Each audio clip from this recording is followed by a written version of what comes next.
بسم الله الرحمن الرحيم، والصلاة والسلام على أشرف المرسلين سيدنا محمد وعلى آله وأصحابه أجمعين. زي ما حضراتكم شايفين كده المروحة العمود بتاعتي دي، الصوت زي ما انتم سامعين كده. طبعا بالليل واحنا نايمين بتبقى مزعجة جدا. طيب هنشوف الصوت دوت من ايه ونحاول نعالجه، وهنفك المروحة مع بعض. سامعين الصوت حضراتكم؟ الصوت ده بالليل خالص بيبقى مزعج جدا، وطبعا غلط على المروحه والجلب. كل ما الصوت ده ما بيعلى ونسيبه كل ما بيبقى غلط على المروحه. هنفكه ونحاول نشوف الصوت ده من ايه ونحاول نعالجه. خلاص احنا فكينا الشبكه الاولانيه، هنفك بقى الريشه. على فكره كانت في ناس بتسالني بتقول لي على المروحه برضه، انا كنت مصور المروحه الثانيه، المروحه المكتب.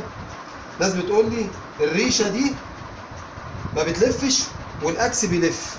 يعني لما بيجي يشغل المروحه الاكس ده بيلف كده بالكهرباء والريشه دي ثابته.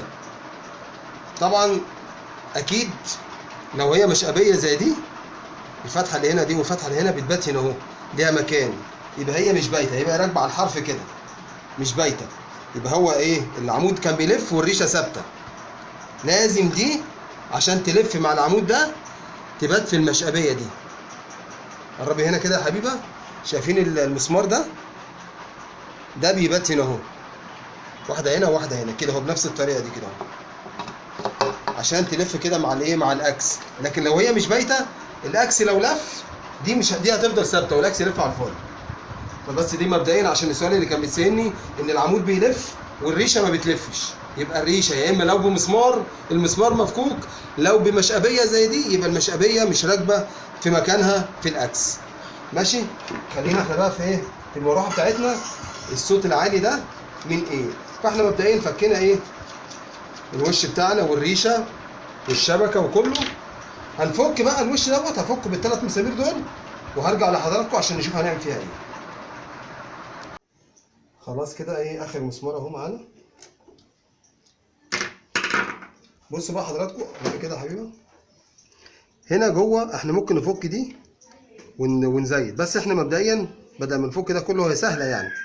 3 مسامير برضه هيتفكوا وهتبقى سهله بس احنا الاكس اهو الاول عشان تعرف اذا كانت الجلب بتاعه المروحه سليمه ولا لا. بعد ما تفك كده بتمسك الاكس كده وتهزه، لو في لبه جامده ولا لا جامده كده يبقى الجلب دي بايظه او عايزه تتغير. لكن لو ما فيش زي دي كده، دي الحمد لله كده الجلب سليمه. فاحنا عشان الصوت ده هنديها شويه زيت من هنا من فوق الاكس بدل ما نفك دي كلها، ونشوف الصوت بتاعنا هيبقى شكله ايه. طبعا اهي هيبقى كده هنا زيت بقى، قلنا ايه، زيت مكن او زيت تروس او زيت العربيات العادي ده. بسم الله الرحمن الرحيم. هنحط كده ايه، كام نقطه زيت كده حوالين الاكس تسقط جوه الجلب. الجلب دي بتتزيت ما بتتشحمش، هي دي لازم تتزيت كل فتره او كل ما الصوت ما يعلى كده تتزيت. ولو الجلب بايظه زي ما بقول لحضراتكم، بتعمل العمود كده لقيت فيه لقه في العمود او فيه لبه او فيه كده بيتحرك بسهوله، يبقى الجلب دي لازم تتغير. دي كده الجلب سليمه ما فيهاش حاجه ان شاء الله. وهي هنديها شويه زيت كده ونشوفها. حطينا الزيت بنستنى عليه شويه كده لما ينزل، نديها نقطتين كمان كده اهو، ونقفل المروحه بتاعتنا ونشوف. انا كده بحسس ان الاكس بقى سهل والصوت ان شاء الله هيروح. هنقفل المروحه بتاعتنا ونركب الريشه ونركب كل حاجه ونشغلها وارجع لحضراتكم تاني ونشوف الصوت مع بعض عمل ايه. خلاص كده اهو يا جماعه، ركبنا الايه، الحاجه بتاعتنا وربطنا على الشبكه اهو بعد ما زيتناها. بسم الله الرحمن الرحيم. نشوف بقى ايه الصوت. بسم الله الرحمن الرحيم.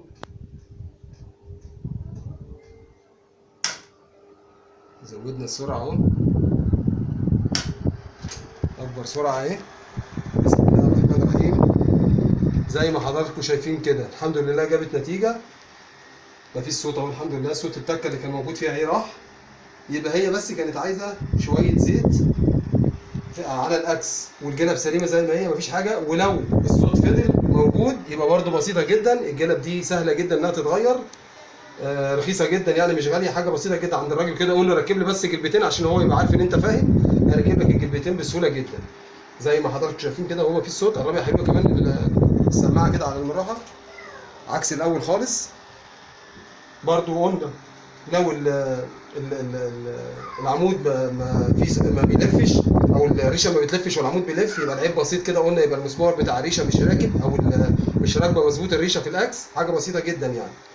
ودي بتهيألي عيوب المروحه اللي ايه، اللي بتبقى ظاهره هي دي. غير بقى انها بتزن وما بتلفش والحاجات دي بقى عايزه لف وعايزه حاجات، دي تبقى حاجات تانيه. لكن دي حاجات بسيطه كده ممكن نعملها في بيوتنا بكل بساطه بسهوله. يا رب اكون فدتكم بالفيديو، والسلام عليكم ورحمه الله وبركاته.